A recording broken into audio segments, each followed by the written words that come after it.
สวัสดีครับ My name is Passakon Prathombutr, Senior Executive Vice President of depa or Digital Economy Promotion Agency from Thailand. I would like to present you about the concept of smart city. But in terms of city in Thailand, we have the new concept called the smart enough cities. What is the smart enough city? So you may know that the smart city is very popular today. Many cities like Phuket, Bangkok or Chiang Mai, they are the big cities that they have the capabilities or the capacity, they have the manpower, they have the investor to do the smart city in the big project like a light rail transit or the new airport. So that is look like we have smart city in the fashion of the new city or the modernized city. But how about the city in Thailand that we have more than 2,000 cities? They are not the big, they are not the modern cities. How can we help them? Because we don't want to leave anyone behind. So we introduced the concept of smart enough cities. The smart city contains two words, the smart and the cities. The smart today everyone talk about the digital economy or digital technologies. So we may imagine of the city with full of the IoT sensor, full of the cloud computing, the autonomous vehicles, the EV vehicles. So many digital for the lifestyle using the mobile phone for the e-payments, the e-delivery, for the e-commerce. So many things that is involve the digital. So the smart, in the term of smart city today, is mostly about the digital technologies. And for the cities, the city also require the urban plannings, the lead ND, the green economies, or many things on the field of the urban design. So the smart cities is combined of the two words between the technologies and urban design or architecture. So the smart cities require the talents of the two people, the people in the details, the technology, and the people in the urban design. So we add the term enough in the middle, so it becomes smart enough cities. The term enough is mean that we need to learn to understand the requirements or the pain points of the people or the citizen in the cities. So the city in Thailand, we focus on the level of the municipalities, not the province. The province is too big. Province like Khon Kaen, Chiang Mai, Phuket, or Bangkok is too big. And in the province themselves, there are many districts, many sub-districts. Within the sub-district, they have the different requirements, different vision, different opportunity. So the smart city in Thailand, we focus in the level of sub-districts or the municipalities levels, with the area of about 100,000 in the population. So we call this city is like a secondary city, not the primary city or not the big city. So we put the concept of smart enough city to the secondary cities. The municipality in Thailand, there are more than 2,400 cities. We don't want to leave anyone behind, so we try to help.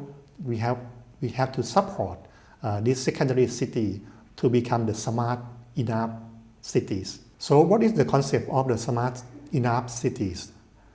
You may heard about the philosophy of the sufficiency economy from our King Lama IX. So this is the philosophy of the economies. So we would like to apply the sufficiency economy to the city development concept. So we bring the concept of the philosophy of the sufficiency economy of the King Lama IX to the city development to bring the smart enough cities. By the concept of the sufficiency economies, there are three principles. The first one is moderation, the second one is the reasonableness, and the last one is the self-immunities. So these three components are interconnected and interdependent. The moderation conveys the idea of people living their life on the middle path. People should rely on themselves without overindulgence. So that means they do not need the high-tech, high-end, or the technology that look like a fashions or the modernized technologies, but they need the optimal solution to fit on their pain point, on their requirements, not overindulgence. So this way of living occurs when people have the reasonableness, the accumulated knowledge and experience, along with analytics capabilities, self-awareness, foresight, compassion, and empathy. So they must be aware of the consequences of their actions, not only for themselves, but also for others. So that means we need to co-create. It's like a citizen-centric. We need to support the citizen by the trainings, coaching, incubate them to learn about the smart enough cities, the technologies. In the third principle, the self-immunities is referred to the abilities of people to protect themselves against any external turbulence and to cope with events that are unpredictable or uncontrollable. It implies a foundation of self-reliance as well as self-disciplines. So it's really fit to the resilient cities. So you can see that the concept of the smart enough city, the terms enough, very focused on the citizen, or we call it citizen-centric. So we have to educate, to train them, to help them understand, to change the mindset of the leaders, to become the city that good enough. This concept also can comply the SDG or Sustainable Development Goals of the UN because of the pain points of the basic requirements is under the SDGs. So in case of Thailand, we have the mechanism, it's called the Thailand Smart City Logo.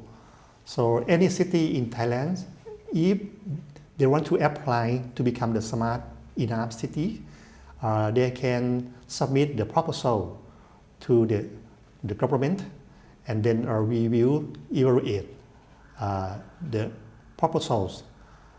The proposal includes 5 criteria. The first one is they have to fill in the vision of the cities. The second one is the infrastructure of the cities. The third one is the city data platform. The fourth is the solution. And the last one is the business models, how to make it sustainable. Once they submit the proposal to the government and pass our criteria, the government will support with our incentive.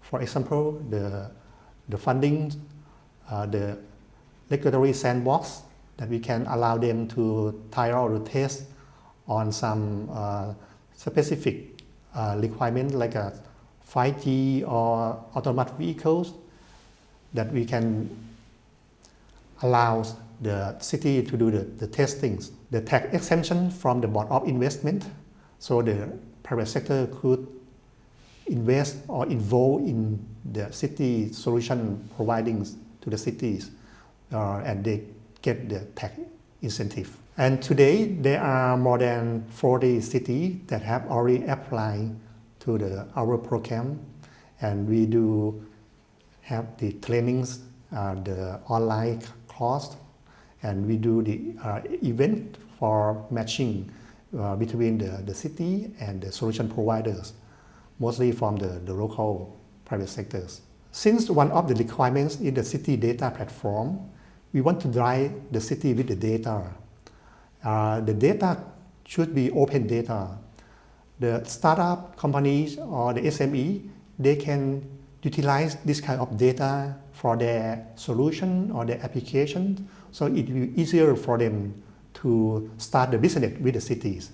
So that's why we try to drive the city using the data. So every city must have the city data platform. Data platforms include the city data catalog.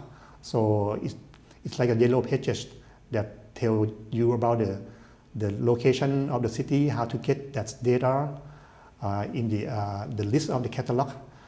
And it also have the data standardization that we can do the data exchange and we can do the sandbox to testing the data. And we will provide the marketplace of the data. So the private sector or the government can exchange the data. Even you can sell the data or can buy the data in the marketplace. So with this mechanism from the government, today we have more than 40 cities that are in our programs. And I would like to show you one of the example. It's called the Mahia municipalities. This is a city in Chiang Mai. We call it a secondary city because the population is about 20,000. Citizens in Mahia can access to the government service via the mobile phones. So it's a very simple idea that we can answer the pain point for the citizen to connect to the municipalities of Mahia. So in case of Mahia municipalities, it's an application that provides you many kind of the services. For example, you can do the complaints, you can do the legislations online. That means you don't have to do the paperwork. When you don't have to come to the municipality, you can do it at home via the online on the applications. You can pay the tax using the e-payments. You can use the healthcare service. SOS for the emergencies. You can record the vaccines or the information of your pet or the healthcare record on the mobile applications. And it also provides the tourist information and the marketplace of the OTOP, the One Tambon One products. And it's also have the promotion on the hostels for the tourists. So it's very fit to the COVID-19 situation during the lockdowns. So the people at here can do the business with the cities via the applications and with the cashless. They do the e-payments, so they don't have to touch the cash, the banknote. So it's very applicable for the COVID situation, and I think this is enough. It's good enough. They don't have the new infrastructure, the high-end, high-tech technology, no IoT sensor, no big constructions. So it's just a mobile application, but it answers the requirements for the citizens and also for the tourists. So that is just the one of our examples. As of Thailand, we will share the case studies of how we currently drive the country to become the smart enough city, which is sustainable, inclusive, and comprehensive for all citizens. Rest assured, you will find more about Smart Thailand at Thailand Pavilion next year, and we are excited to demonstrate our ideas and expertise, as well as getting inspired by our participants from other countries at Expo 2020 Dubai.